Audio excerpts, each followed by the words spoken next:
It's if another from Kwaba, the Better News channel. So, yeah, best also so young subscribe to Better News TV.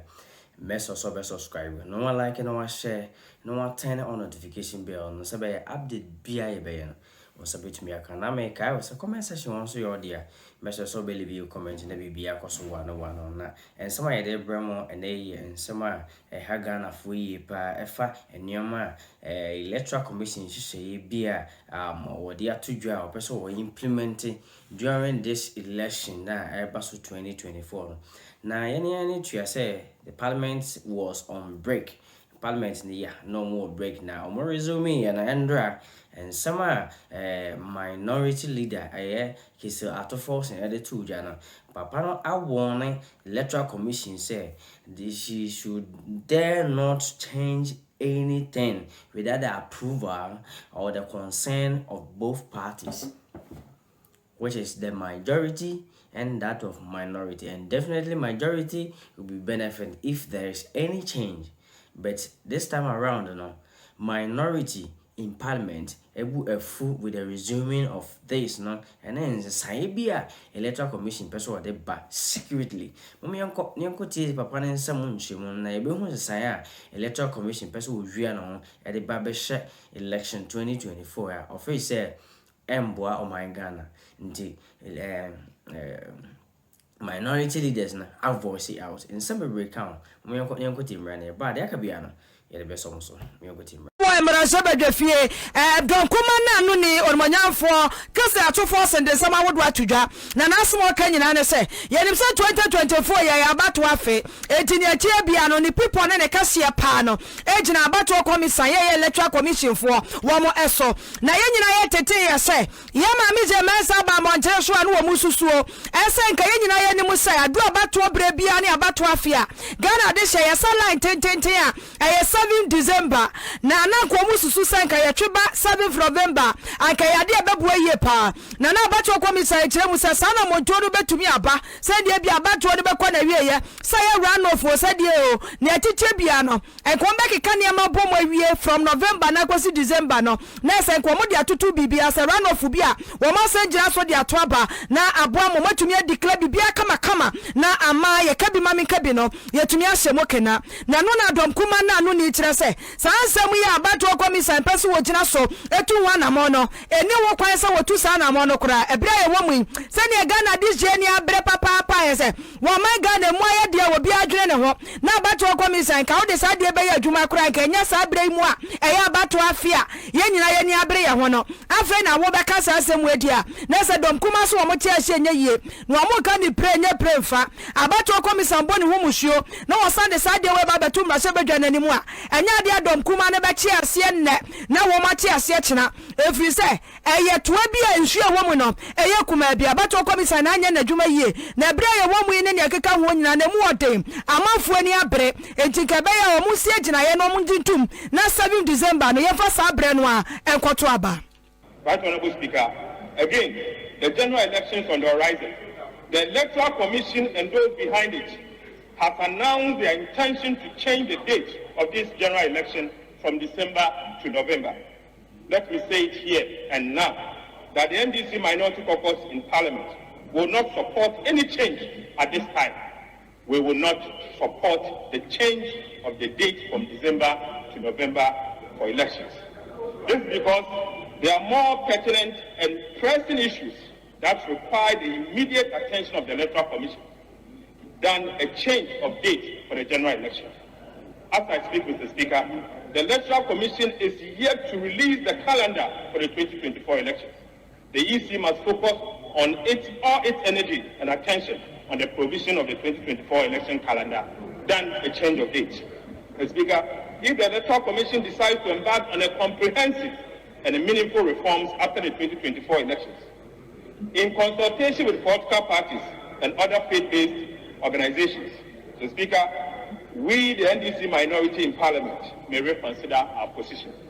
But in the meantime, Mr. Speaker, we stand opposed to the change of the date for elections and all reforms that have been proposed by the Electoral Commission. For now, we will not support the Electoral Commission's decision to change the date for the 2024 general elections. The Speaker. to force in your quartier, no don't come on, na send you money up, almost any abre call. No money abresa already I did it to a caja. Sa 2024 year, Philip Adrochi will be any abre. If we say do a break to say no man, you're going to more this year to an amwe dimos avata. What position tonight? Deny ya papa. All right, to force into us will be on what I say, electoral commission. Tesa waduma na nkasa no wamuno wo kotokwa no fa kranche me ekosho pa Ghana hanum se ya Ghana this year ni abri ena wo san besusu bio mokai se mokosa lies mokoto aba ansa ni ebema wetim paper ne so no wo mo di inki bi fa akwakromoti na no na di betim so ye tesa so mesi ato aba na so benti ato aba electoral commission say ekasa indelible ink no ekwo mo reso mo be yu anu afiri ono ra to force say hene ha Wamonti asia nenti asia china efise sa ink na yedi tim paper ne so no ene na boa ma faye etumi di akotere wa bato obiamu enti na indelible ink ru ye free ho na o de dan aba be sha na mu na se ye kwan bi abato komisani mu amanfo epeso wo fa so wi abadu mu anase de yin wamonti asia enti ora kise atofo sense ade abato komisani ye no wo we ye papa na ni bre bagana hanomu a enya asem ketwa. Speaker, the announcement by the Electoral Commission that is doing away with indelible ink from the electoral process must be of great concern to all of us in this chamber. Right Honourable Speaker, this announcement by the Electoral Commission constitutes an attack on the integrity of Ghana's electoral process and poses a great danger to our democracy. This Electoral Commission enjoys taking unwholesome decisions, being disruptive, fancies courting public disaffection, and enjoys being roundly condemned by right-thinking Ghanaians. Right Honourable Speaker, with the parliamentary and presidential elections on the horizon, the chair of the Electoral Commission says they would do away with indelible ink in the 2024 elections. The EC claims that doing away with indelible ink in Ghana's electoral process forms part of the measures to improve the electoral process and ensure a robust identification system. The truth of the matter is that, Mr. Speaker, the use of indelible ink in our electoral process does no harm to the conduct of free and fair elections in the Republic of Ghana. In fact, indelible inks add another layer to the integrity of the elections by ensuring that voters are visibly, transparently, and physically verified in addition to the biometric verification system. Indelible ink has not only become a feature of our elections in the Fourth Republic. The fact that biometric verification devices is part of the electoral process is not good enough reason for the Electoral Commission to do away with the indelible ink. This is because, Mr. Speaker, when the biometric verification device fails, indelible ink on the voter's finger provides the surest way to identify a person who has already voted. Mr. Speaker, we will not countenance the elimination of the indelible ink from the electoral process. We will not. And let the Electoral Commission read our lips. We will not. Mr. Speaker, touch wood. We will not allow the electoral process to be done without indelible ink. Don kumana no ni onwonya fo atofo se ne ne ekotie ye no na sansem kroye mu efa indelible ink ho no ena majority leader onwonya fo se chairman sabosu wodi na no tu mu bi on se enibra ba kroma pa enibra ba Ghana ha pa enti edu abiri bi ati se obaje mensa se wanya steady pa beto so me asa na manfo mu bi ka onwonya fo se chairman sabosu se abato komisa se si apa wo ha ne se sai indelible ink bu ababeboa na ya fi timu ya yedi inki ye kwakromoti so eye ne ejede na ba 2024 abato Philip Adrochi sa wo ye den ya pesa osesa ma me wo ye hwan ada na ayesa ani jo manya fo se chairman sabosu say sa abato komisa ye gina yesie ne ni opeso wo ye ne wona de won tie ase wo susu ye pa sa abato komisa mo ne homode inki no eno ani ebe yusuo ena election calendar no so mo nya sesa ye bia na wo mo ne homode nse pare ye fan ye ebetumi aye adwuma ne ye kabi mami kabi no ye tumi asem okena na ye fe na ye akono na akwa ba sa na critical moment say ebe ye me basesa we ya esi abasesa na esa fe na be pilot se be ye yu enye yu obi nim it was rather say wo mo bom homode ye pa na wo mo force enye oyo sesa ye wo dada no esa se dada do mo tumi afa anya adwuma no ebiri ne mo fa sa sesa ye dada ne nya adwuma mo mo fa foforo bi ama mbefra e ma Ghana fo ni su mba bebiri mo ama ye kabi mami kabi a ye semo kena Ghana ha wo ya batu mo no etumi akwato ape. Mr. Speaker, I raise a matter after the conduct of this assembly election. And I agree with my colleague that they may have to revisit the matter. In particular because the database of the Electoral Commission, as far as some of us do know, don't talk to one another. The database for the regions talk to themselves. So you cannot vote in, let's say, Swami, and then run to Official North to vote. You'll be caught because there is synchronized, but they don't go beyond the region. So it is possible for one person to vote in Accra and dash to Body to cast his or her vote. So, Mr. Speaker, to that extent, to the extent that the database is not talking to, in the various regions are not talking to themselves, it's important that we further guarantee any abuse, preventing any abuse of the system by resorting to the use of indelible ink. In the course of the MPP elections, the indelible ink was applied. What, however, I saw was that the ink that was applied was not fast enough. We could easily rub it. So we are appealing to the Electoral Commission to reintroduce it and also ensure that the ink that they apply is very fast and cannot be easily erased.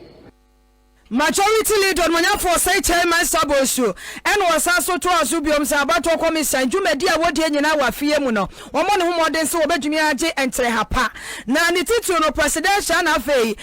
parliamentary elections in Ghana this year na Bakwasala Yakoto no ewa fie muno abato na sase akosi na wie ye no wo mo rento to ne mana bibie ntumi wie mudie. As for the date in the holding of the presidential and general elections, Mr. Speaker, I have long advocated that we should look at it again. We should look at what happened in 2008 when time had to decide. We had 3 elections, the runoff and after the runoff. When we finished, we were left with barely 2 days for the handing over to take place, and transitional arrangements could not be fully implemented. It is not for nothing that the Constitution provides that the holding of the presidential elections could happen not earlier than 3 months before the expiry of the date of the president's term, which means that the holding of the presidential elections could take place from October 7th up to the last day being December 7th, because it's not later than 1 month before the expiry of the term of the president. So for the president, the last day is December 7th. For Parliament, the earliest date is December 7th, because the Constitution provides that it cannot be held earlier than 1 month before the expiry of the term of Parliament. So the only date of congruence is December 7th. That is why the elections hold on December 7th. So perhaps what we have to do, because when the Electoral Commission even gave the signal, they can't do it until Parliament amends the Constitution. So to be threatening fire and brimstone, the Speaker, is an act in futility. Eni ayekoti ye no Manyafo say chairman Sabos wo no na ye dom kase no na no ne and they say Ghana ho de ensam aso de ensam gu ha se potwo na wo dem say du abatro bri say dia na ensam no wa tadu o na wa bre da nwo enti sani aba no so yeso ye de be ma mo na ba ko abahwim ne say ena da o mrahye badwafie wo dem say na da na mrahye badwafo wo mo esam ba asetene bio wo mo ko break kakra na fe no wo masan ba na wo mo ba ya ensam agu apro so mo bobo so bi no. Speaker of Parliament, on Manyafo Urban Kingsford Simana Babin, and I was saying Penia, what nephew, ma and quada, ya woman and cano. Yabun and Carrefour, when be also not yet back at home. Now, and you'll be quite show. Now, so Sabre or the Danube Tumbi, Magana for whom say, Baby, Sabi, I see a day, a democracy, a cabin cabino, and a fat now boy, you know, Yayonisa. What's what Nancy Ding and Naka Crania who said? MPP and NDC amayoko ni nyina no mrahye adwafo a wo mo e mrahye adwafie gba adwuma no eyadanya sabe abadwese wo hoi ebeto ani ntonyim ebi ye seniors ebi ba mu ache obi on ma friend we twa 2 terms obi on so a we twa bense 8 terms what is right obi ti say on Manyafo you was say chairman Sabosu say ya yɛsɛ mo kɔmrɛhye bɛ fie bɛ sa fie apem hankura duakono nwɔtwe afie apem hankura duakono nsia kora 1996 watena mu ba besi sɛsɛ na experience de sɛn why na wo betumi ade experience abiti was eche mensa bonsu olo nipa wodo bi to sɛ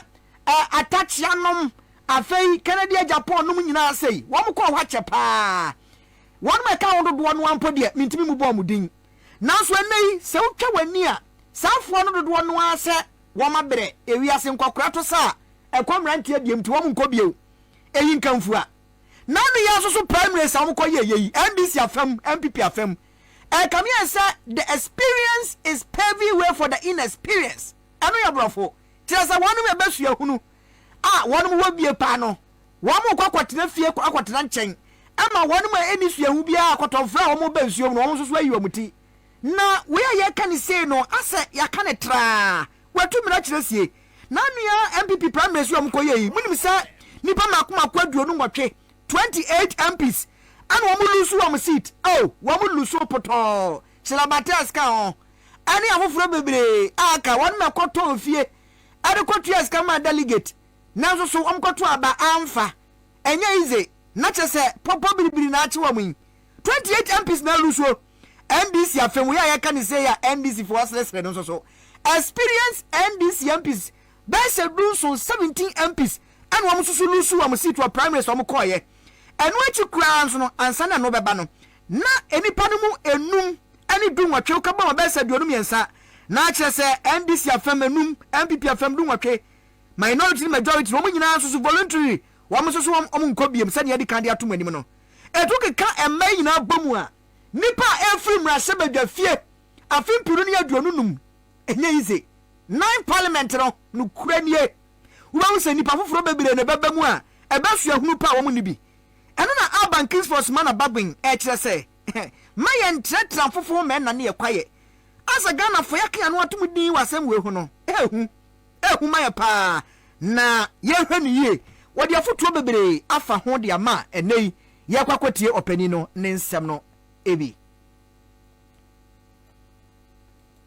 Honorable members, as if the Black Stars performance was not enough bad news, we woke up one Saturday and by the evening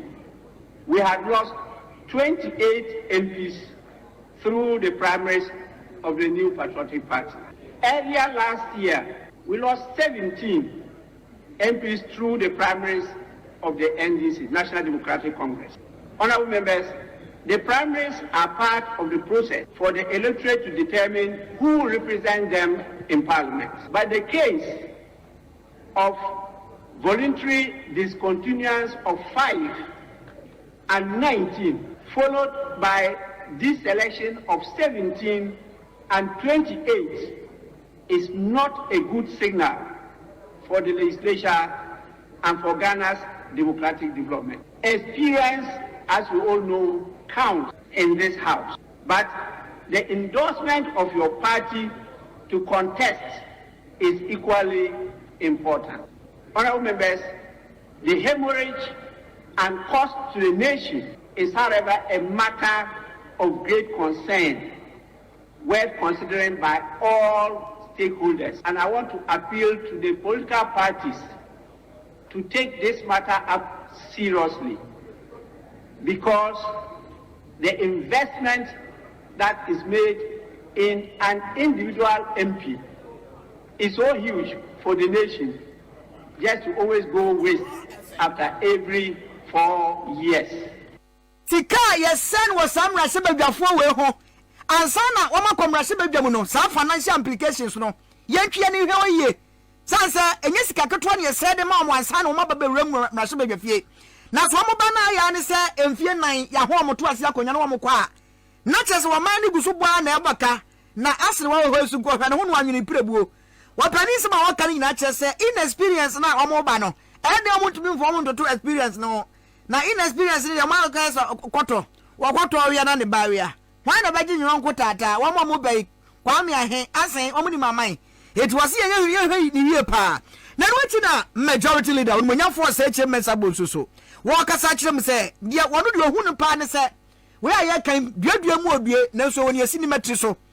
aman yoku awodo MPP ni NDC fo no wɔn na so wɔn yɛ yie pa party mpanifo no wɔn constitution wɔn party constitution a ɛboa ma yokuo no na ɛtete no no wɔn hwɛ nyɛ sesa ahodoɔ bi wɔm a sɛ bɛyɛ ebetumi abɔ wɔn mo a ɛkɔm rahyɛ badwa fie no ho ban edu selection process sɛ bɛyɛ yɛbɛyi obi sɛ wo ɛna abɛkɔ akɔgyina mama mpɛsoa bi ɛne yɛ tete sare nyinaa no wɔn nyɛ yie wɔ hɔ na ne nyinaa ka ho bi na akɔfa saa ɔhaw yi ɛde aba no. The Speaker,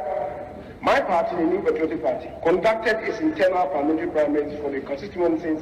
with sitting members of parliament on 27 January 2024, having conducted those of the orphan constituencies earlier in December 2023. As is usual, in a contest such as the just ended parliamentary primaries, there were many surprises. Also, the Speaker, some senior colleagues, some in leadership, including my humble self, decided not to contest again and would accordingly bow out of the House after many years of service to pave way for fresh floods into the House. The Speaker, to put this development in proper context, the National Democratic Congress during the year parliamentary primaries saw 17 incumbent members of the 8th Parliament not being successful in their applications to contest their seats again. 5 of the NDC members elected not to contest. That brings the number of NDC members who at this stage will not be part of the next parliament to 22. In the just ended parliamentary primaries of the NPP, 28 incumbent members were unsuccessful in their bid to be selected as parliamentary candidates. 18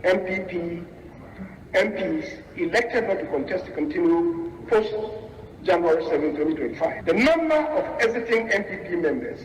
therefore, stands at 46. That means that up initial, 68 MPs are not going to be part of the next parliament. This figure does not include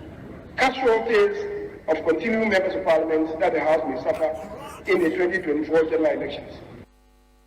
Oyiwa asamne na dawo no wonmonyamfo oseche mensa boso bi mbɔ no mrane sɛ Swami Mugabe ani wɔtena mrase badwa manya ne afi apema hankwa duakunu nsia 1996 kwada susua na mo bebre ho ya ho mo matiasefo asase so ana manyi ma badwafu ma matrom nyina afu papa nda so mrase badwa fie na ebesu hu pade anokure ni wo bi pa wɔsɔ de gyina kwanwam na wɔka sɛ ayi de oseche mensa boso je sonto na de mekotia no yakwa yi pa job say Sunday na me be sa to oseche mensa boso nsayam papa waben wasi akora keto afa na wonyini ba nkoda susa enya iso aba experience o be brutal na asemi ya hu na deputy minority whip na yesa dom kuma na famu de wo hye takra wo gem na be de akire ere ma won mo won so kasa na odi tudwa se ya tratra fofo mandane ye kwaye wo mo na wo mrahye bedwafie wo mo nanim doctor hudu mu kwan abuwa kokuo nkuwa no onim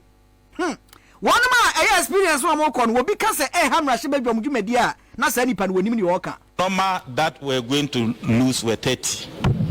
That was the estimation from my calculation. If you remember, I told you that about 30 of them were not going to come back. That was the polls and the estimation that you see it was orchestrated. If you are MP, no matter how good you are, there are certain things when they are following you, you are going to lose. Assuming you are MP, why couldn't Asibe stand? He was the chairman of the finance committee, but when the FÞ����l CEO ran after him, he lost. And if you look at the number of CEOs and the number of commissioner of GRAs contesting, the one GRA who collect the money for them to pay you, he's contesting you. How can you contest? And if you check CEOs, presidential advisors, government spokespersons, head of institutions, head of GRA, then controller and accountant general, these were people running after you. So clearly, you should know that this one is going to come, this one is not going to come. Clearly, you don't need a rocket scientist. Abusiani amutiye Ahmed Ibrahim waya banda mrase bedwani na wanukura ya so pani abedi akira wa sheta kre wajam edema dom kuma no e mrase bedwafie na sister speaker of parliament asema wakan ye and your Facebook woni bi ahi homeboy was here catch speaker you must let that thing go there's one called experience no what have they done for the development of this country experience kwa and what the so experience did a common Oh, she was Is there a chroma corner go school baby now was casting one go school? What's on my head? When I go school no. I was casting one baby I go school. I said himself where man tamo. Quape ponya some catwa crowd. Send your yedica bomber mania. So I saw a man and woman so. Yes, remember you know Johnny a few cronum no. Or I saw you between you see the same thing. Sana tia wonya some catwa cra. Now quape one of nearby ya. Nipa bakuba kumi and nutim and I'm when see a post for. Eso nipa bakuba num 25 patch ya. One more post for kukumono. Ayesa ma IGP kura na manfo ani abre wo hono mo a. Ene quape ko num say ya. Apostle guso bone wo hono mo hwe se. Enkwa ne japade e wo hono mbeba ho ban. Na se ne ensam si ko ye ne ne ma ko ha ye nti. E ma temamofo no bi ni apostle no edisiani ana enya asem keto enda gina so bia aposifo ani abrea temamufo no bebre no a etupia afejan na ebrea meka se ye trese dwadifo ya wo mo ewo kwa upepon esi ade ya afunu wo mo entokwa no wo mo ntumi start ne ntam anko ne ntam enwie ne ntam wo mo akwa kansensemo ema wo ho bobna wo mo srugu jam wo mo inside and say mu esrada se IGP ne na manfo mo modin bia se enani kire ya wo mo be maso ofia adwo na abo menya dabre efi sese sia no mu kokro mu ayento hwe se nkoso eti amasika sam aye dendi ama wo mo na se ne wo mu ko ba na ade nyina ko mu nim se abrabo betumi akoyi ama wo no nipa bebre no a wo mu tetete shops awodo an wo mu atoto wo mu shops mu wona aka nso ekwadwom ekwakwadi dwa ekopa bibi kakra edi gu table so eton ma amanfo tobi esi akra nso wo mu tumi nko ena abekwa akra ye nkoto hwe nipa ba ne ekota ade wo ho eti wanyina ya homete semwa edwadifon mu bi jebre ene yamane eboni oto nkrafu epo ya mantembre ye efia je mabudu ebon komo ena wo mofa we sodi adesrede ato rempimu asiedu ya wada posifo nyina no IGP prekope owura George Kufu dampare se be menna yesraw ye bribi fasa asemi ho wai esa niam a yekoso ohuhu obi aso o mahanu abeto niam amayen munhwe kwadu ni niam esam dwe so obi amene kwadu ye dikosu ade ebeche na asai enti yesrase omonsa mo dawuro ni biem na hoho ne mra ne agya bibiem ohene so agya bibiem a police for no mo boy ho ban keke unipa ko ba o mo nya mo hwe enti obi amra na fie da o mo mra medi dwamayen na ha ye boko sese odwenso esi yem dohwe obi ase mo hoho obi ra madwenso aka ya ye ton ne mankura na esi ya kire ye ma nyira kokudam ye kuru no mato wiram ne ye dimpo me baba mu a 15 years oko school ya betutu map mu nyinara obreko aya da buru de dade aburu akwara na prepra ya sa kire na kotuma police force o mo nkire ba bia enkwara ne wo empo na wo fo ya kwakopa ye ma eti be pon ha de awre ho nko a e ne esi dwenso ayi enne de ebedi ne ye ma bedi ne kra ye nya Formu binena ye kotie na bro mani amani ye boni ye fiache ma epo enkomon na wobia wotondro wa ye pharmacy operator wano de to ye sem twe nim se esi ade se ne yema kwaso wa ko pepo no kure ni nyame anim e hadwen ye pa ama ono kra no wato ne shop nim ene anim se no zo we empe heat eti heat ne kendo no wa ha afa de e beba sa posifo asomofia adwo ho no na ni no ni nyina se ne no so de ka baba eti we de wo srada se wo monye bribi mfa ho Otis, get dressed up before Hansi. I'm issuing a buy and run. A woman say, a yen pan ye pan. So I'm attacking police for any man, your money from Fondy. But about my business, and my business I had a coffin. In fact, we had the whole tower. We're going to be dressed on. They are dressed off Ukraine and Kaisan Kayan, your town. But it's issues in our bad team. They have to do a dress materials and to be crying no baha or consider even paracetamol continuing. Ultimate Toman, taking I have to your shopping, a shrimping for some room because you don't know why 8 minutes check or free you and I think to check or shop out for a very long time. About as I my business I call from and then we need bit my fast supply then I spy it is threat into the at bro. Now my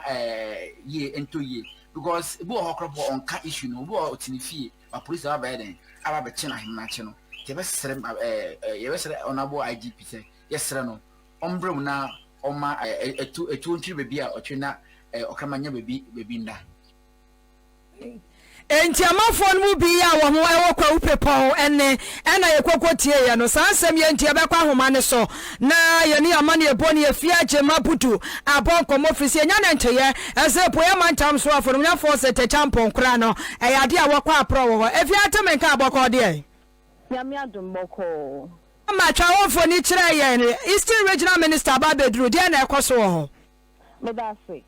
yebesa masefo ina kwaba e de aba bepiemu e wo ko bepon eno wa poye mantemo ensem ama ne homne so na wachi enne dia ba chi ne de ba betu yetiefo ne ahwefo ani na poye manten so for set kwa me champion e di nani e bepiemu bepon ha na waye member of parliament from Price constituency abepon no si okure wo for 3 times into a TV we say no na otna so a enye yenya ne ntesi ewura IGP beba na so ono de wamba set kwa me champion bae no odinani kopie mu e wo bepon ahemfie na ba wanya akoto so mienu ebo na mane de asi ene de ekoto ha yewura kwa me champion enso bi tuja se nwanti ene aba bepiem e wo ha ene achi no ye ko nipa wudini no ekum wo ma ene atoyenchem kese asi wo bepon ha no wudini no ekum anuafo mienu nti ekofie ho e ma kwa me champion ekosra busua no o hye wo moden e de na na dan ekufu adoma mpanyin so nsem edan wo mo se yewura atenseni bi na oha wo mo na mu nyina no oni o ma ne namu o chia ma me ne hye ne de ka che ne se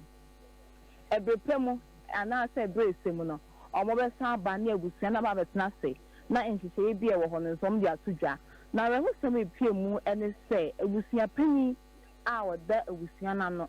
a obehwa ma ye ne ntotoye ana so ye ne kese se ye si abusua obehwe ne ntotoye nyina konkan no eye ennu ada homate be no miensa apostifo yi operation bi omubu redan bi ma o ye be ma ne atwenwa pie na se apostifo nsa account no ne de okọ ba bi abesi na ye ni nti abusua pinya oda abusua nipa mienu afiri no ono nso ya ba be chi ni bi oye papa pinyimu kra ye bopuno ma ne atwenwa pie ye bopuno ma o ye be ma ne atwenwa pie abusua ne ade ato mani no omo abusua panyi wo nso ya fa ne kọ enu achi ena yekopie mu ewe sidie abanya yare sabia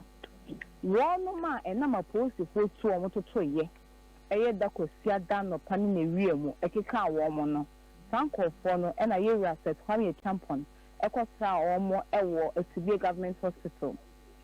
na branch ba akodi ekanani na sidie soup no e de tire yense ne die no wan hwe ye ebe ha ne vision ne kakra intidi se ye refer no akura ba akonso wo pra yenso yekohwe no abusua won ho kanina no yekostra wo mo e makwa me champion enso modin na nyina ne se o matedi aba onye o ma ne nam mampanyin so ase ono nso ene o ma ne nam nti eberepam die semu no o mmesa aba ene abusua no aba bekasa eno achi ye rekwa me champion